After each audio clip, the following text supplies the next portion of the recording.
एक क्वेश्चन है जो मेरे से ऑलमोस्ट मेरे हर सेशन में कोई ना कोई जरूर पूछता है, तो मैंने सोचा कि आज इस क्वेश्चन की डेप्थ में हम चलेंगे मिल करके, यानी कि आप जो मुझे अभी वीडियो में देख रहे हैं और मैं, हम लोग मिल करके इस क्वेश्चन की डेप्थ में चलेंगे और डीपली समझने की कोशिश करेंगे कि इस क्वेश्चन का क्या आंसर है।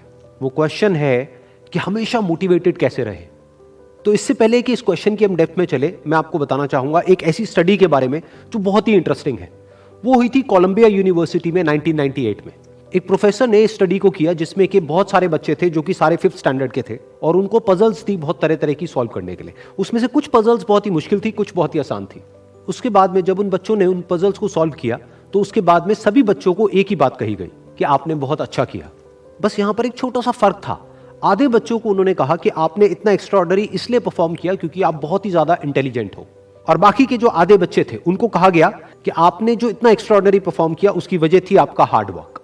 फिर उसके बाद में दोबारा से इन सब बच्चों को कुछ पजल्स दी गई सॉल्व करने के लिए, जिसमें से कुछ बहुत ही आसान थी और कुछ बहुत ही मुश्किल थी।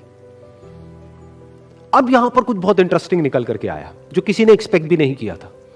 वो बच्चे जिनको कहा गया था कि आप बहुत इंटेलिजेंट हो, बहुत स्मार्ट हो, उनको जब वो पजल्स मिली तो उन्होंने क्या किया, जो मुश्किल पजल्स थी उसको छोड़ दिया, आसान पजल्स के ऊपर काम करना शुरू किया, और उसमें भी कुछ देर बाद ही वो बच्चे बोर हो गए।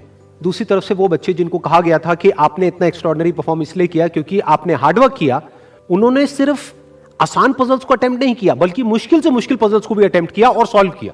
फिर उसके बाद में जब ये पूरी स्टडी कंप्लीट हुई तो उन बच्चों से पूछा गया कि किसको ज्यादा मजा आया इसको करने में। तो वो बच्चे जिनको कहा गया था कि आप बहुत इंटेलिजेंट हो, उनको मजा नहीं आया, यानी कि वो मोटिवेटेड नहीं थे। और वो बच्चे जिनको कहा गया था कि जो भी आपने किया वो अपने हार्डवर्क की वजह से किया, उन्होंने ना सिर्फ अच्छा परफॉर्म किया बल्कि वो एंड तक मोटिवेटेड भी थे और उनको मजा भी आया। अब ये स्टडी जिसके बारे में मैंने अभी आप लोगों को बताया, ये इतनी इंटरेस्टिंग इसलिए है क्योंकि ये जिस तरीके से हम सोचते हैं, हमारे थॉट पैटर्न को चैलेंज करती है। हम क्या सोचते हैं कि अगर हम पेरेंट्स हैं या हम टीचर्स हैं और अपने बच्चों को हम बोलेंगे कि आप बहुत इंटेलिजेंट हो, आप बहुत स्मार्ट हो, तो वो अच्छा परफॉर्म करेंगे। लेकिन इस स्टडी में एग्जैक्ट उसका ऑपोजिट निकल करके आया है।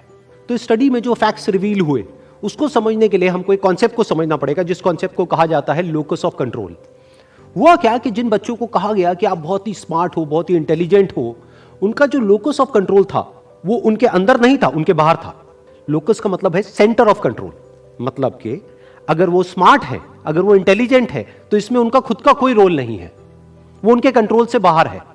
दूसरी तरफ से जिन बच्चों को कहा गया कि जो भी आपने अचीव किया वो अपने हार्डवर्क की वजह से अचीव किया, उनका जो लोकस ऑफ कंट्रोल था वो उनके अंदर था, यानी कि हार्डवर्क पूरी तरह से उनके खुद के हाथ में था कि अब उनके ऊपर है कि वो कितना हार्डवर्क करते हैं।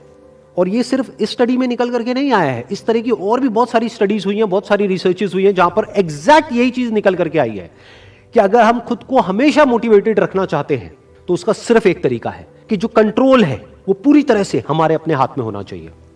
तो अब समझने की कोशिश करते हैं कि ऐसा क्या होता है कि जो कंट्रोल है वो हमारे हाथ से चला जाता है, और ऐसा क्या होता है जब कंट्रोल हमारे हाथ में आ जाता है। जब भी हम एक्सटर्नल फैक्टर्स की बात करते हैं कि मैं ये नहीं कर पा रहा इस वजह से, उस वजह से, उस वजह से, जो कि मेरे कंट्रोल से बाहर है, तो हमारे हाथ से कंट्रोल चला जाता है।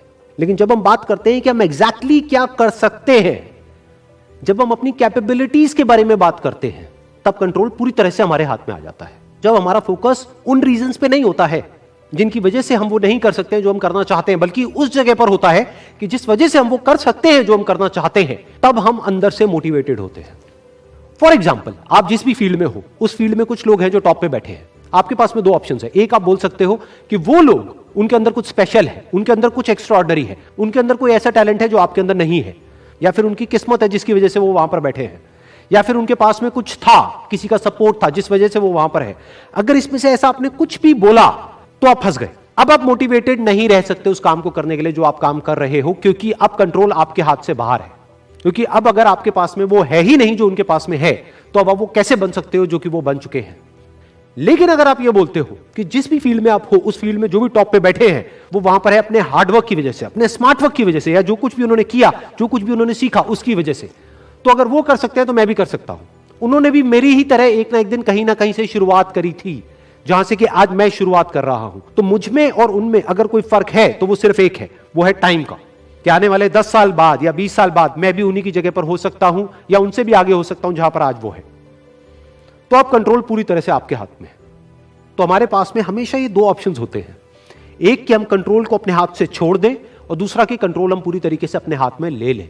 एक कि कंट्रोल हमारा बाहर हो, एक है कंट्रोल हमारा अंदर हो। तो इस बात को हमेशा याद रखना कि आपका कंट्रोल कहीं बाहर नहीं होना चाहिए, आपके अपने ही अंदर होना चाहिए। Wish you all the very best. Thank you so much.